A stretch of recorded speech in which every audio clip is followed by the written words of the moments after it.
नमस्ते। राम राम जी, कैसे हैं आप लोग? सब ठीक? आशा करती हूँ आप लोग ठीक होंगे, सेहतमंद होंगे। यही प्रार्थना है प्रभु के चरणों में, और यही आखिरी दम तक मैं प्रार्थना करती रहूँगी सबके लिए। खैर, ये वीडियो मैं इसलिए बना रही हूँ, मैंने सुबह वीडियो डाली थी। मैं गई थी महाराज के मंदिर में, दत्त महाराज के मंदिर में। आज गुरुवार है ना, तो वहाँ गई थी। तो वहाँ से मैं जो है तिलक लगा के आई थी, और साथ में लेके भी आई मैं वहाँ से ये तिलक, चंदन। तो सुबह मैंने जो वीडियो बनाई दो गाने पे, एक भाई साहब ने मुझे कमेंट कर रखी है उस पर कि माथे पे तिलक और ये सब आपको शोभा नहीं देता। हाँ, जानती हूँ भाई साहब, हम जैसे को माथे पे तिलक क्या इस जगत में जीना ही शोभा नहीं देता हम लोगों को। क्योंकि हम लोग सच्चाई से जीते हैं ना। सच्चाई यहाँ पे चलती नहीं है, यहाँ पे सिर्फ चमत्कार चलता है, और यहाँ पे चमत्कार को ही नमस्कार कहा जाता है। उन्हीं के सामने सर झुकाया जाता है। हम है साधारण लोग, नाम जप करते हैं, नाम जप के लिए हमारा जन्म हुआ है। मैं जब छोटी थी ना, जब मेरा जन्म हुआ था, तो जिस घर में मेरा जन्म हुआ वहाँ पे 4 भगवाधारी वहाँ पे थे स्थापित किसी ज़माने में। जब मेरा जन्म हुआ, मतलब वो जिंदा नहीं थे, उनका आत्मस्वरूप वहाँ था। तो उस समय वो लोग मेरे पापा के सपने में आए, या उन्होंने आके खुद दर्शन दिए। उस भगवाधारी ने, चारों ने कहा कि ये जो बच्ची जन्मी है, इस बच्ची को हमें दे दो, क्योंकि ये बच्ची जो है ये हमारी है।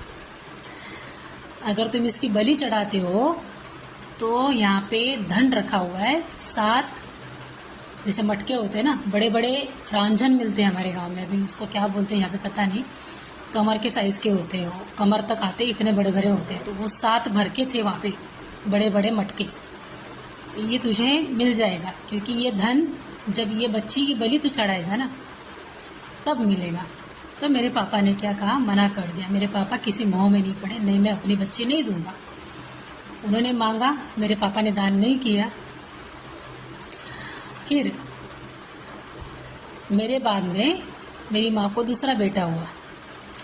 तो वो जो 4 भगवाधारी थे, आत्मरूपी, देह रूपी नहीं, आत्मरूपी, उन्होंने उस मेरे छोटे भाई को पटक पटक के मार डाला मेरे पापा के सामने। मेरे पापा को सब दिखाई देता था, मेरी माँ को नहीं दिखाई देता था। ऐसे मेरे पापा ने, मेरे घर के जो बड़े हैं, उन लोगों ने मुझसे ये सब बात कही है, मुझे तो नहीं पता था। तो उन्होंने मार दिया, कहा कि अभी भी तेरे पास टाइम है, तू जितने बच्चे जनेगा हम ऐसे ही उन्हें मार देंगे। अब ये सत्य है या क्या, ये तो मुझे नहीं पता, लेकिन मेरे पापा तो मेरे से झूठ नहीं बोलेंगे। अब तो इस जगत में है नहीं, अगर होते तो कैमरे के सामने लाके मैं आप लोगों को बताती। तो जो भगवाधारी है वो दत्त महाराज के थे कुछ, तो वो दत्त महाराज की भक्ति करते थे। तो मेरे पापा ने नहीं दिया। फिर मेरी मम्मी भी मर गई, मैं 2 साल की थी तभी। तो तुरंत एक भाई हुआ मुझे। फिर मेरे पीठ पीछे 2 साल में मेरी माँ को तीसरा बच्चा हुआ, क्योंकि मेरी माँ को बहुत जल्दी बच्चे रह जाते थे। किसी किसी महिला को रह जाते हैं बच्चे, मेरी माँ को रह गए थे।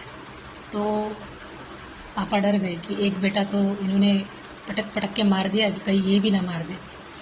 तो उन्होंने वहाँ से घर छोड़ने की कोशिश की, लेकिन उसके पहले ही मेरी माँ को मार दिया उन लोगों ने। मेरी माँ भी चली गई। कहने का तात्पर्य ये, देखिए भाई, अभी हम लोग शोभा नहीं देते हैं यहाँ पे, हमारी कोई भी चीज़ें शोभा नहीं देती। अब मैं पढ़ी लिखी तो नहीं हूँ कि मैं आपको ग्रंथों का ज्ञान दूँ, वेदों का ज्ञान दूँ, पढ़ी लिखी हूँ नहीं।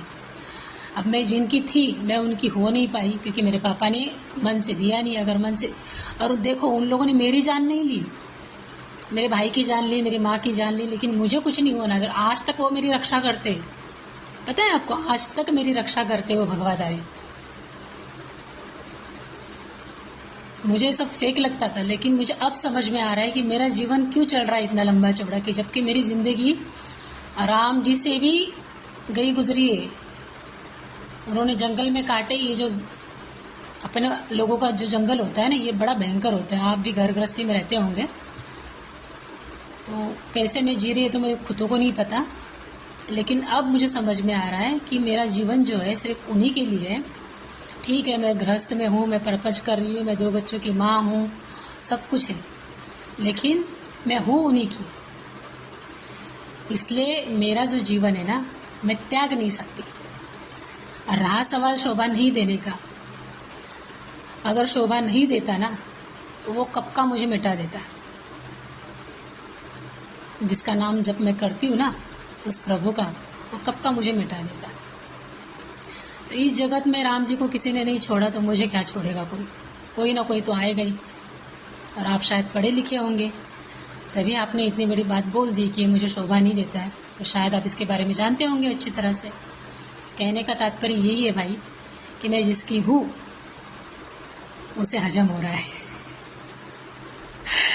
अगर उसे हजम नहीं हो रहा होता तो मैं यहाँ नहीं होती आप लोगों के सामने। ये जो चेहरे पे मुस्कुराहट है ना, ये उसी की देन है भाई साहब। आशा करती हूँ मेरे बातों का तात्पर्य आपको समझ में आया होगा। आज सुबह की बात बताती हूँ, जब मैं दत्त महाराज के मंदिर गई थी, तो मैंने महाराज जी को कहा था 12 बजे ठीक भिक्षा मांगने आते हैं वहाँ पे, ठीक 12 बजे हर गुरुवार को। तो उसके पहले 1-1.5 घंटा नाम जप होता है वहाँ पे, दिगंबरा दिगंबरा श्रीपाद वल्लभ दिगंबरा। आपको झूठ लगेगा, मैं दिखाती हूँ आपको। इस किताब में जो कुछ है वहाँ पे हम लोग पढ़ते हैं 1.5-2 घंटा। 12 बजे ठीक आरती चालू होती। तो मैंने महाराज जी से कहा कि मैं काफ़ी समय के बाद आई हूँ, समय नहीं मिलता है मुझे अभी आने के लिए, और मैं काफ़ी दूर रहती हूँ। तो जब आप आएंगे ना, तो मुझे कुछ तो मुझे ऐसा एहसास दिलाओ कि आप आ गए। ठीक 12 बजे शंखनाद शुरू हो गया। और ऐसे बिना वजह बेवजह मैं रो रही थी। इतनी भीड़ रहती है महाराज के मंदिर में, मैं उनको महाराज ही बोलती हूँ, दत्त महाराज। जैसे अब भी मेरी आँख भर आई है ना, इसी तरह बेवजह रो रही थी मैं। ये उन्होंने मुझे एहसास दिलाया कि मैं आ गया हूँ। ये मेरी भक्ति है, ये मेरा विश्वास है। और क्या शोभा देता है क्या नहीं देता, ये तो ये प्रभु जाने। लेकिन इतना ज़रूर जानती हूँ कि मर्यादा से परे मैं रहती नहीं हूँ। अगर मेरे प्रभु इतने मर्यादा में रह के आज वो निंदनीय है कुछ लोगों की बुद्धि में, तो मैं कोई नहीं हूँ, है ना। चलिए, जय श्री राम। जैसा आपको ठीक लगे आप समझे। मैं ये सोचती हूँ कि उसको ठीक लगता है, इसलिए मैं अब तक आप लोगों के सामने हूँ। जय सिया राम।